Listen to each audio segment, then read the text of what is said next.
great honor to be here with you. And Jaron, you're a special person, great friend of my daughter and my son-in-law, and he's done an incredible job. And it's really wonderful to be with the unbelievable leaders of our nation's historically black colleges and universities. It was a very important trip for me to be here with you today. A couple of people aren't happy because I had to cancel them out, but that's okay. We don't mind. I'm truly honored to be here today to celebrate the vital and cherished role of the HBCUs in American life. Together, we will ensure that HBCUs continue to thrive and prosper and flourish for the countless generations to come. For more than, true, we're doing it. And you know we're doing it. We've done a lot, and we're going to do a lot more. For more than 180 years, HBCUs have strengthened our country and called America to greatness. Your institutions have been pillars of excellence in higher education and the engines of advancement for African American citizens. They've been incredible, the job they've done.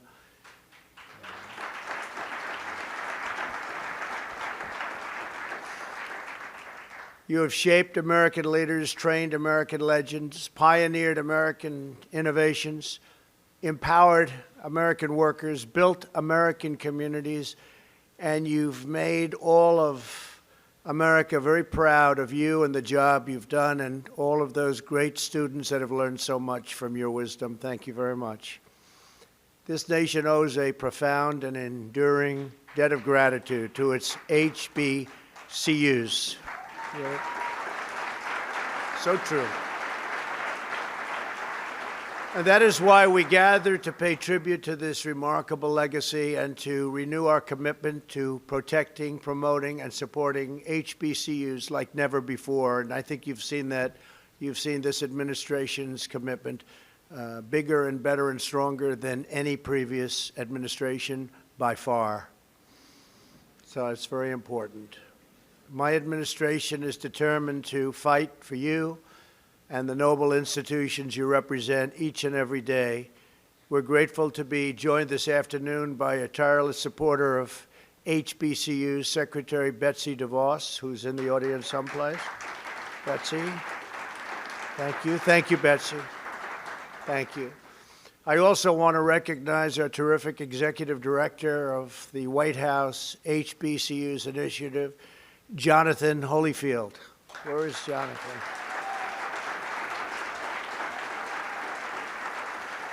And I want to tell you, Evander Holyfield is a friend of mine, and he could fight.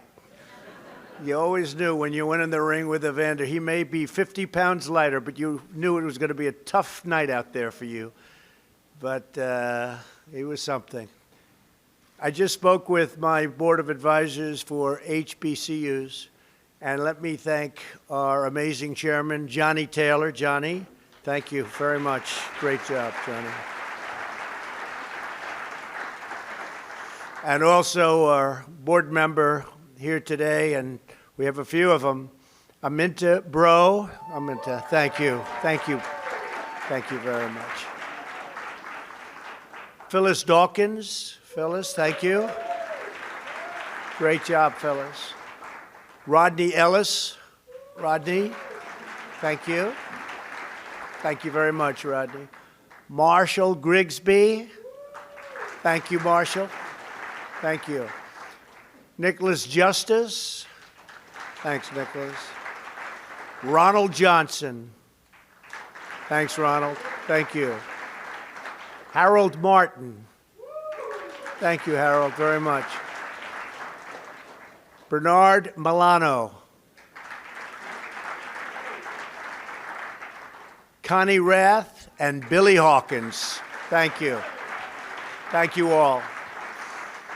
And Billy, I will always remember the Talladega Marching Band in my inaugural parade. That was something. You topped them all. That's a great group. Thank you very much. They were fantastic. This afternoon, we are also thrilled to be joined by more than 40 students who were selected as the 2019 White House HBCU Competitiveness Scholars.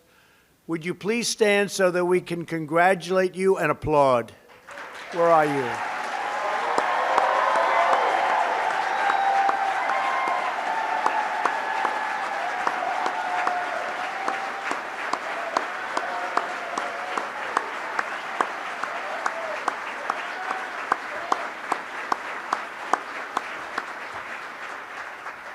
See, that's what it's all about when you get right down to it, isn't it? The inspiring tradition of HBCUs dates back to the Civil War era, when pastors, abolitionists, and men and women who had escaped slavery founded many of the first colleges and universities for African Americans. It's a long time ago.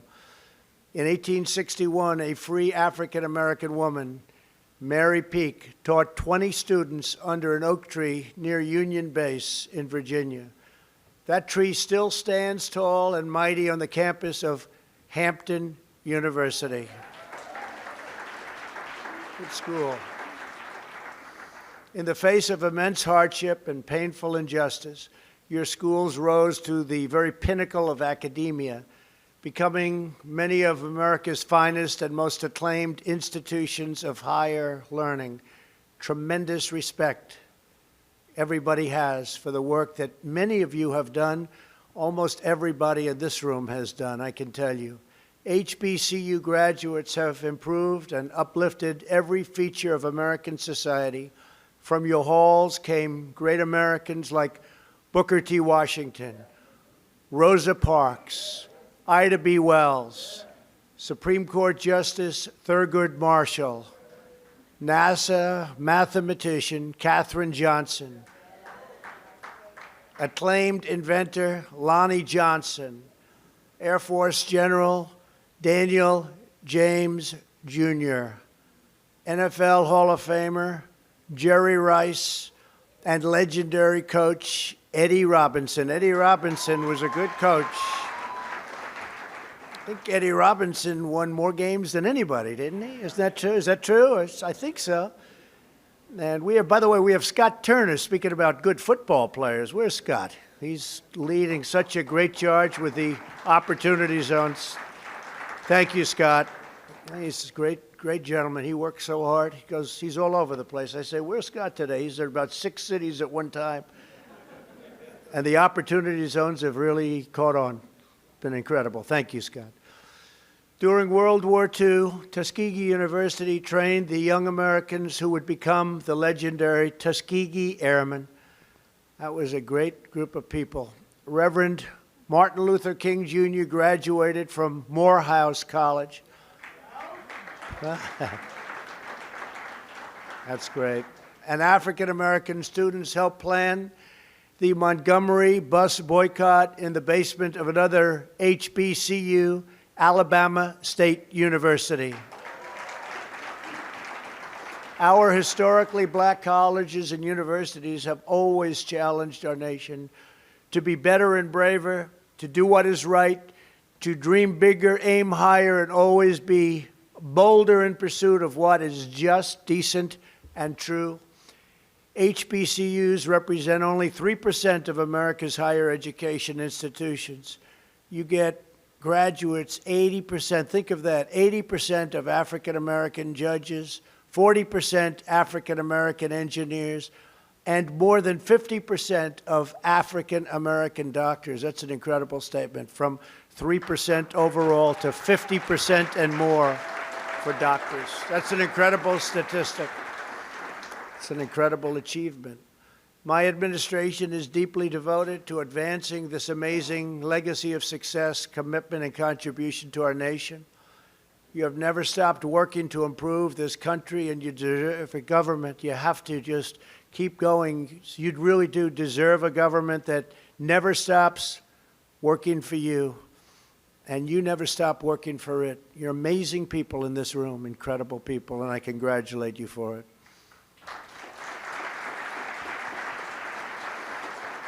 That is why in my first weeks in office, I took action to make HBCUs a top priority once again. I signed an executive order to move the federal HBCU initiative to the White House, right where it belongs.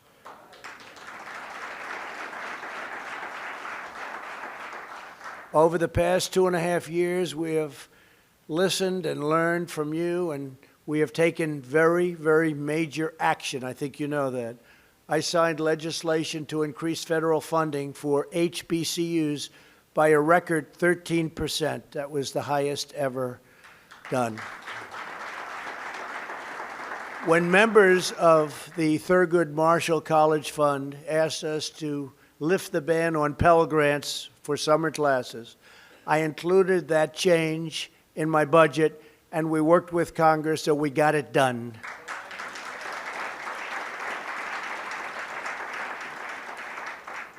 And, you know, we had a little opposition to getting that done, I must tell you, but we got it done. In the fall of 2017, we met with leaders of HBCUs devastated by Hurricane Katrina, Dillard University, Southern University at New Orleans, Tougaloo College, Xavier University of Louisiana, and less than a year later, my administration took action to fully forgive their disaster loans so these colleges could get out of debt and back to their critical mission of educating our nation's future leaders, and truly great leaders they will be. So congratulations. Last year, my administration also worked with UNCF and key members of Congress to provide capital finance loan deferment to 13 HBCUs that presented rigorous plans for growth. In total, over the last 2.5 years, through the capital financing program, we have provided more than $500 million in loans to HBCUs.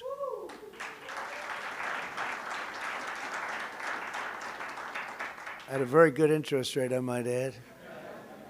Right here in our nation's capital, we delivered an additional grant of $15 million to the only federally chartered HBCU, a great school with a great reputation that was already mentioned once today, Howard University. It really is. It's a great school. I signed a farm bill that included more than $100 million for scholarships, research, and centers of excellence at historically black colleges and universities that are land-grant institutions, $100 million.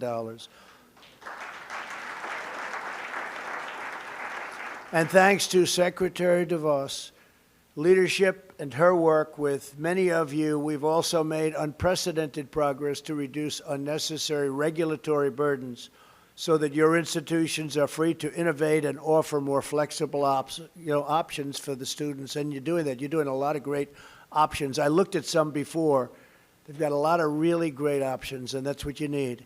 Today, I'm thrilled to announce another major action we're taking to protect HBCUs.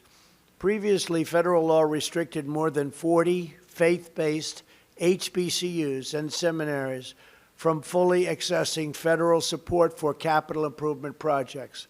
This meant that your faith-based institutions, which have made such extraordinary contributions to America, were unfairly punished for their religious beliefs.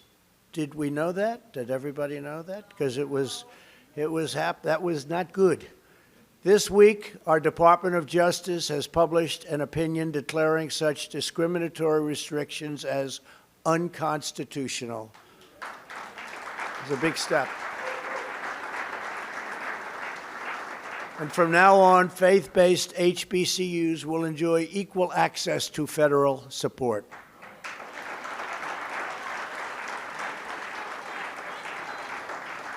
When I came into office, I directed the entire federal government to develop a strategy to support historically black colleges and universities. Today, 32 federal departments and agencies have released statements of priority that are helping your institutions receive resources and support that you deserve. To give just a few examples, NASA is expanding outreach to HBCU students who want to become scientists, engineers, and even astronauts. I don't know about the astronaut. I don't want to be an astronaut. How about you? Does anybody want to be an astronaut over there? I don't see too many hands going up. I see one. There's one brave person over there. That's pretty great, though. But what we've done there is terrific. And for those that do want to be an astronaut and those other wonderful things, it's now possible. The Departments of Labor and Education are working with HBCUs to increase apprenticeship opportunities. Our federal budget also prioritizes HBCUs in our plan to give more students access to state-of-the-art training in high-demand fields such as science, technology, engineering, and math.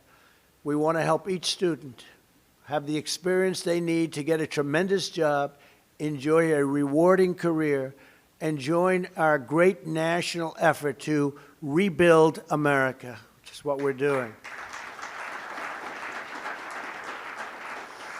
The fierce dedication to strengthening HBCUs is a core part of my administration's unwavering focus on the project of national renewal. We are working every day to make decisive decisions so that we can really avoid many of the failures of the past. There have been so many failures. It just didn't work, and a lot of that's been our government's fault. They didn't allow it to work. We're fixing decades of mistakes made by politicians in both parties who put the needs of other countries before our own country and who put special interests before the interests of everyday, hardworking Americans.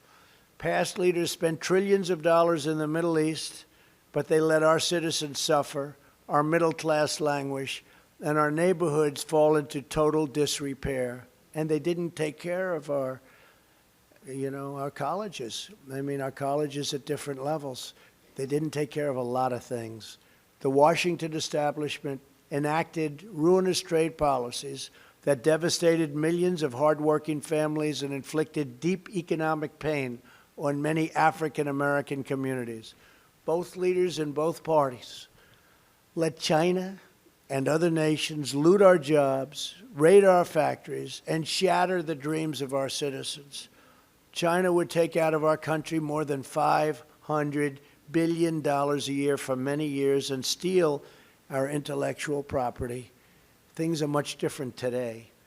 More than 500,000 African Americans lost good-paying manufacturing jobs after a twin disasters of NAFTA and China's entrance into the WTO. That's the World Trade Organization. That was when it all began to happen. These were not good deals. You're going to all make better deals than that. You have to promise me when you're up here someday, one of you or two of you or three of you at different times, of course. You'll be up here. We don't do any tries over here, right? But you'll be at different times, but you'll do much better than the past. But under this administration, the era of economic surrender is over. We're bringing back our jobs, we're bringing back our wealth, and we're bringing back our dignity.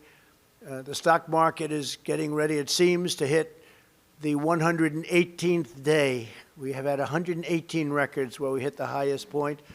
And 3 weeks ago, they were saying recession, recession. They were hoping for recession because maybe that would hurt our chances of doing all of the things that we're doing. But we're getting ready, it looks like, to hit another great milestone, another great all-time stock market record, which to me means jobs more than anything else. Forget about stock prices, it means jobs. After years of building up other countries, we are finally building up our country, standing up for our workers and fighting for our forgotten communities. The first and highest duty of government is to take care of its own citizens.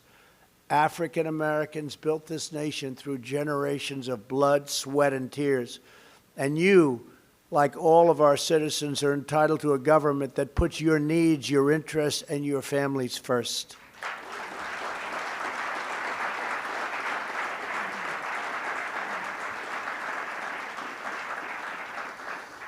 The first agenda and the America First agenda is about the sacred bonds of love and loyalty that unite all Americans. That is why we're joining forces with HBCUs to invest in the workforce of the future. Our pledge to the American worker has already secured commitments for 13 million employment and training opportunities for American citizens. It's been an incredible success. We're getting people off of the sidelines and back into the game, Last month alone, nearly 600,000 Americans entered the labor force. You read that just the other day. To unleash small business creation and produce millions of jobs, we passed massive tax cuts and launched a historic regulatory reduction campaign. We cut more regulations than any president in history, even though they've been there for, in many cases, a lot longer than I have. Thanks to these pro-American trade, tax, and regulatory policies, the economy is booming and wages are rising, and our country is very much respected again. Last month, the unemployment rate for African Americans hit yet another all-time historic low. In the history of our country, it's the lowest number we've ever had.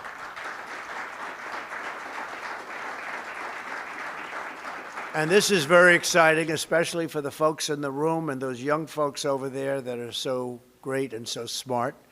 African American youth unemployment has reached the lowest rate ever recorded in the history of our country. So in other words, it's a good time to be looking for a job, right? You picked the right time.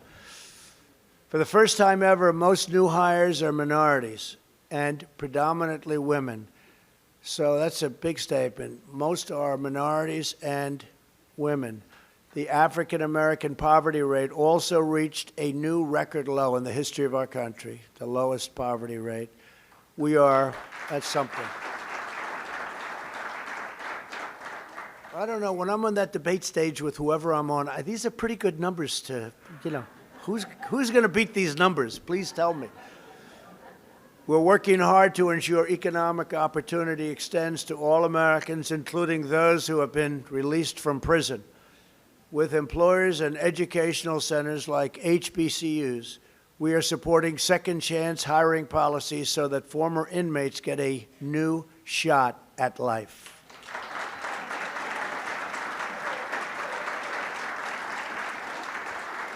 And we're very proud of this. I have to say that it's never been like this before. There's never been anything where you get out of prison and they weren't able to find jobs. They had that stigma. They weren't able to find a job. Nobody would hire them.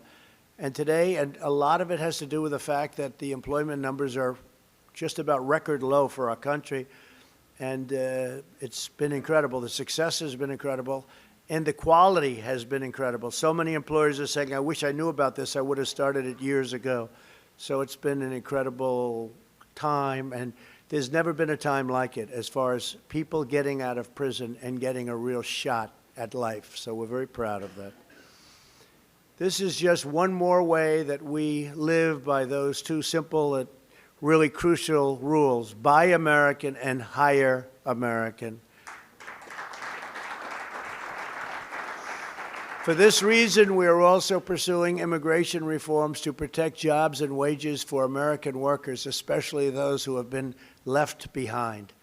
We're fighting to give every parent of every student access to school choice because no American child deserves to be trapped in a failing school. To remedy unfair sentencing laws that disproportionately hurt African Americans, last year I proudly signed groundbreaking criminal justice reform into law, a bipartisan First Step Act. So we signed that just recently. They were never able to get it, and we got it. We've taken historic action to confront the opioid crisis, and last year our nation saw the first decline in drug overdose deaths in more than 30 years. My administration has such a big thing. It's such a problem for our country and such a problem for countries all over the world. It's a tremendous problem, the drug problem. My administration has also launched an unprecedented campaign to spur investment and revitalization in our country's most underserved communities. Under this vital initiative, America's governors have designated nearly 9,000 communities as opportunity zones, and that's where Scott has been so incredible. About half of all of the HBCUs are located in these opportunity zones. Scott, come up here for a second. Will you just come up? This guy is so unbelievable. He's so unbelievable, the job he's doing. I only asked, do you sleep? But they asked me that question too. Do you sleep? He sleeps, I think, maybe less than I do. Come on up, Scott. He doesn't need stairs.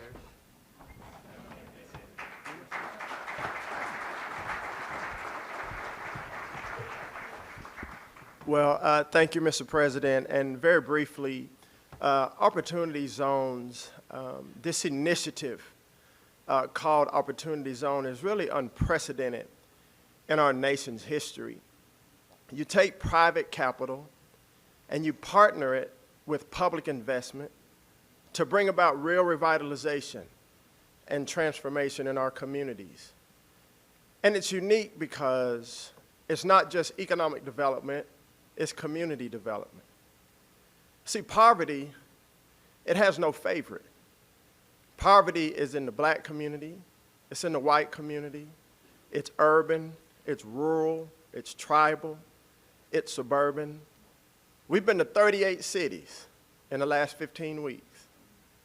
And I've seen some of the worst cities in our country, from coast to coast, tip to tip, and even in the heartland.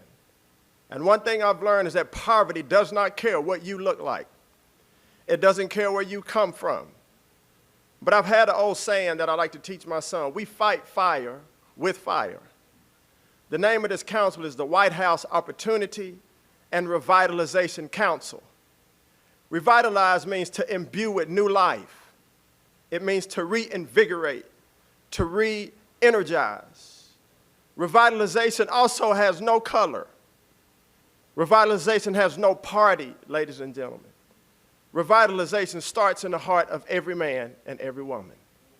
And our goal here, our mission, and thank President Trump and his administration for the courage and the vision for this. Our mission is, yes, it's job creation, it's new businesses, it's housing, but it is the eradication of poverty in our nation, a systemic problem that has crippled this nation for a long time. And we're here and we need all of you. We spoke to the HBCU conference yesterday. We need everyone in this room, one, to pray for our leadership, to pray what we're doing, and number two, see how you can get involved to bring about revitalization where you live. Doesn't matter, black, white, Democrat, Republican, doesn't matter. Revitalization starts in the heart. I'm grateful to steward this council, and I'm going to try to reach as many people as we can.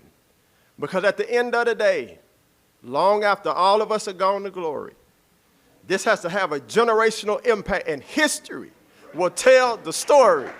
Revitalization. God bless you.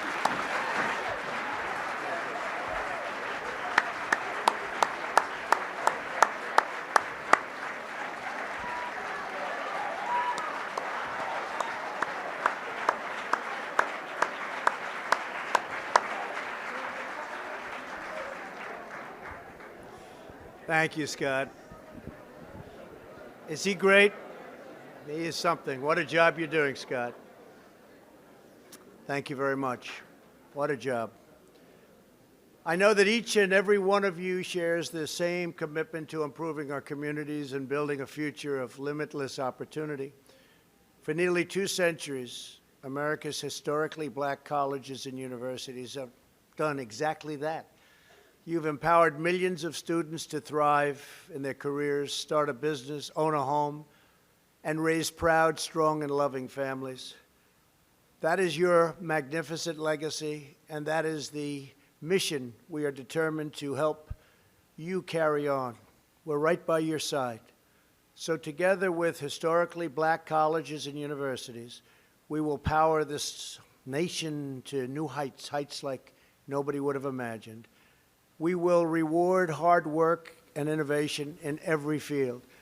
We will champion freedom, justice, equality, and opportunity for all.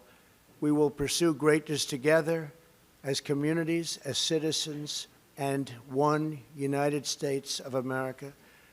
Every day of my presidency will strive to give every child of every background and every race, religion, color, and creed the best chance to reach that beautiful American dream. As we do, I pledge that we will always support the institutions which help make these goals possible, our nation's wonderful HBCUs. We will never let you down, and we will never stop fighting for you.